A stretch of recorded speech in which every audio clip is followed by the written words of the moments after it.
हरे कृष्णा। आज है पवित्र पुरुषोत्तम मास का अंतिम दिन।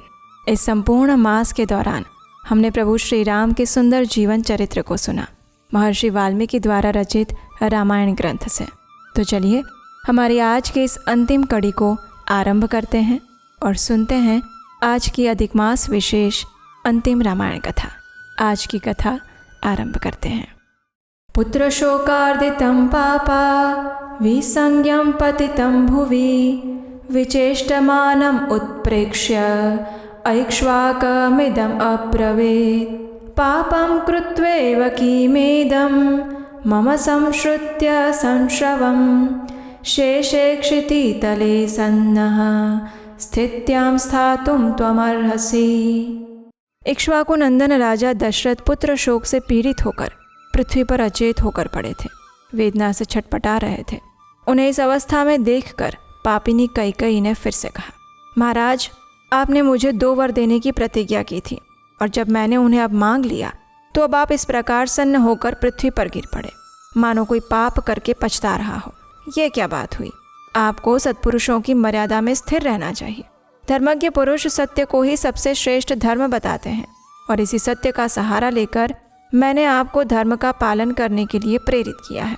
इस प्रकार कैकेयी ने जब निशंक होकर राजा को प्रेरित किया तब वे उस सत्य रूपी बंधन को वैसे ही नहीं खोल सके, उस बंधन से अपने को उसी तरह नहीं निकाल सके जैसे राजा बलि इंद्र प्रेरित वामन के पाश से अपने को मुक्त करने में असमर्थ हो गए थे।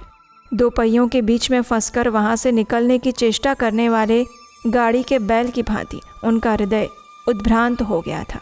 उनके मुख की कांति फीकी पड़ गई थी।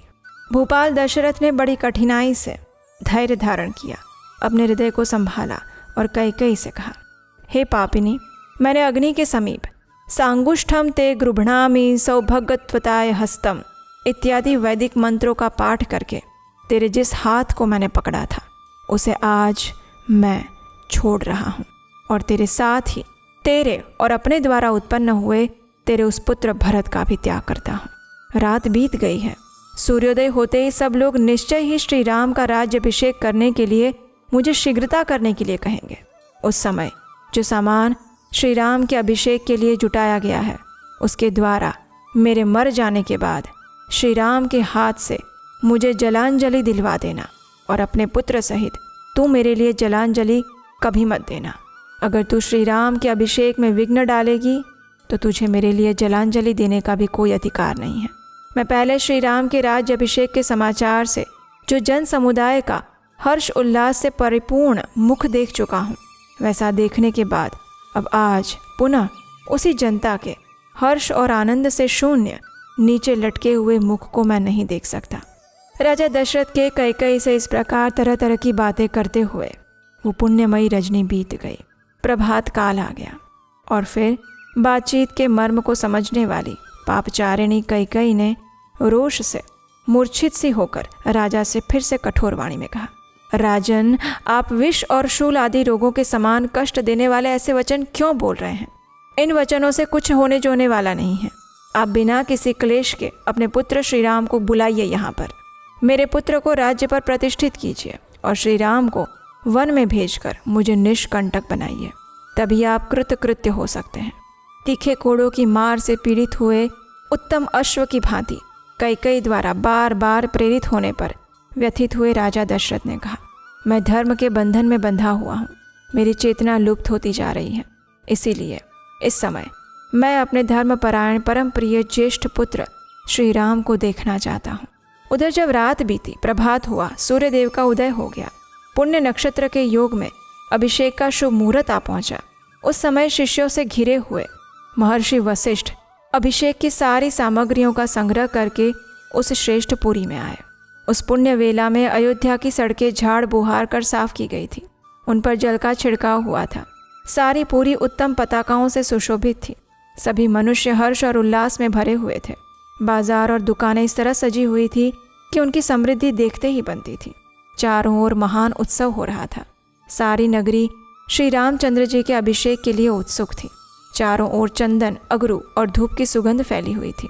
महर्षि वशिष्ठ ने उस पुरी को पार करके राजा दशरथ के अंतःपुर का दर्शन किया।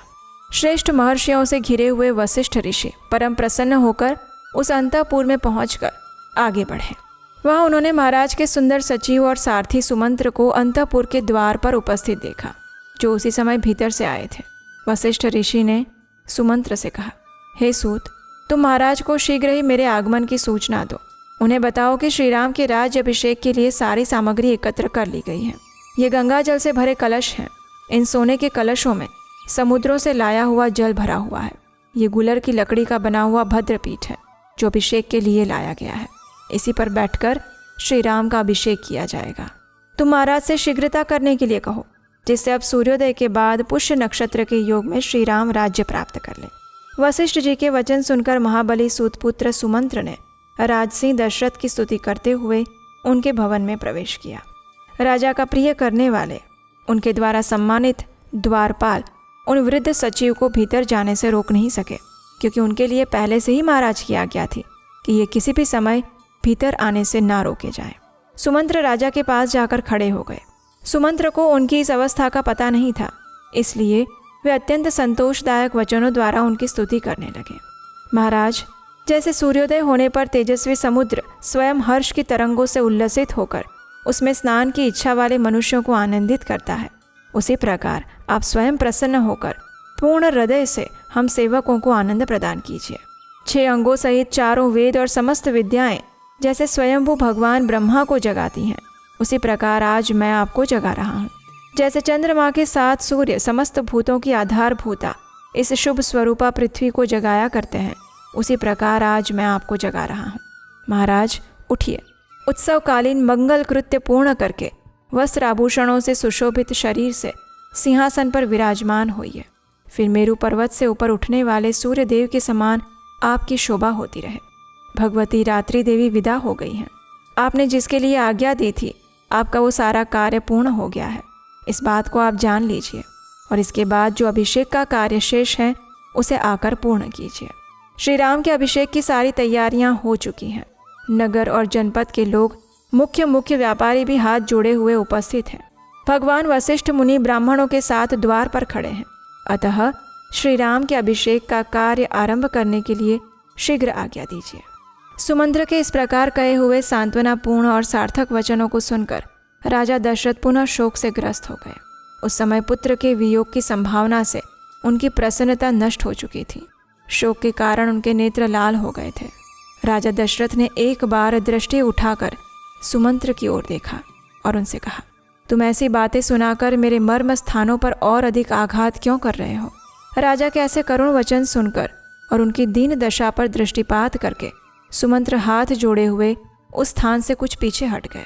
जब दुख और दीनता के कारण राजा स्वयं कुछ भी नहीं कह सके, तब कैकेयी ने सुमंत्र से कहा, सुमंत्र, राजा रात भर श्री राम के राज्याभिषेक जनित हर्ष के कारण उत्कंठित होकर जागते रहे हैं। अधिक जागरण से थक जाने के कारण इस समय उन्हें नींद आ रही है।